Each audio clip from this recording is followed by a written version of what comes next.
मित्रहो, कथावाचक धीरेंद्र शास्त्री याने महाराष्ट्रामध्ये येऊन नागपूरमध्ये मुख्यमंत्री देवेंद्र फडणवीस यांच्या साक्षीनं आपल्या अकलेचे तारे तोडलेले आहेत. आजवर काही विशिष्ट घटकाकडून शिवरायांच्या इतिहासाची मोडतोड केली जात होती, पण आता मात्र या तथाकथित शास्त्रीने शिवरायांच्या इतिहासच बदलण्याचं धाडस केलेलं आहे. छत्रपती शिवराय आणि त्यांच्या पराक्रमाचा मोठा अपमान करण्याचं पाप या शास्त्रीनं केल्यामुळं महाराष्ट्रातून संतापाची लाट उसळलेली आहे. उभ्या महाराष्ट्रातून याचा निषेध होत असताना भारतीय जनता पक्ष आणि RSSलाही जाब विचारला जाऊ लागला आहे.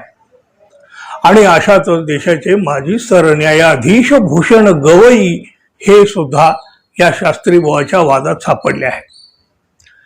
भूषण गवई यांनी मध्य प्रदेशातल्या बागेश्वर धाम इथं सहकुटुंब भेट दिली. त्यामुळं अंधश्रद्धा निर्मूलन समितीचे संस्थापक अध्यक्ष श्याम मानव यांनी माजी सरन्यायाधीश भूषण गवई यांच्यावर जोरदार टीका केलेली आहे.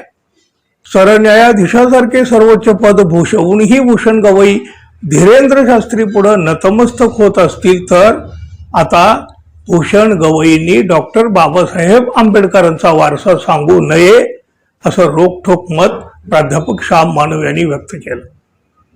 दरम्यान जादूटोणा विरोधी कायद्यानुसार गुन्हे दाखल होऊ नये आणि त्याचा प्रचार प्रसार होऊ नये अशी सध्या महायुती सरकारची भूमिका असल्याचंही श्याम मानव यांनी म्हटलं आहे.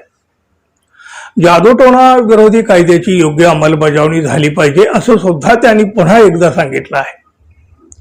माजी सरन्यायाधीश भूषण गवई हे धीरेंद्र शास्त्री यांच्या पाया पडायला गेले होते, याचा मला प्रचंड धक्का बसलेला आहे.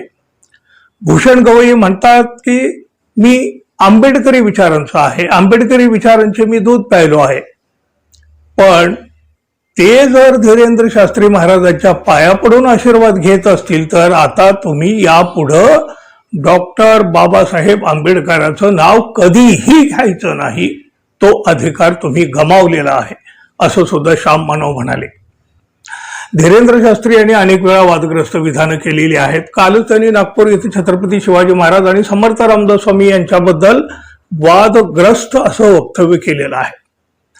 त्यांच्या वक्तव्यावर आता टीका होत आहे. डॉक्टर बाबासाहेब आंबेडकर यांच्या विचाराचा वारसा सांगणाऱ्या न्यायमूर्ती भूषण गवई यांनी शिवछत्रपतींचा अपमान करणाऱ्या या तथाकथित शास्त्रीच्या पायावर डोकं ठेवणं हे पुरोगामी महाराष्ट्रासाठी सुद्धा धक्कादायक मानलं जात आहे. अशा बाबाबुवांच्या पायावर भूषण गवई यांनी नतमस्तक होणं हे तुम्हाला तरी पटलं आहे का मित्रांनो? जरूर सांगा. आणि हो, आपण अजून आपल्या चॅनलला सबस्क्राईब केलं नसेल तर कृपया सबस्क्राईब करावं ही अपेक्षा आहे. धन्यवाद. पुन्हा भेटू. नमस्कार.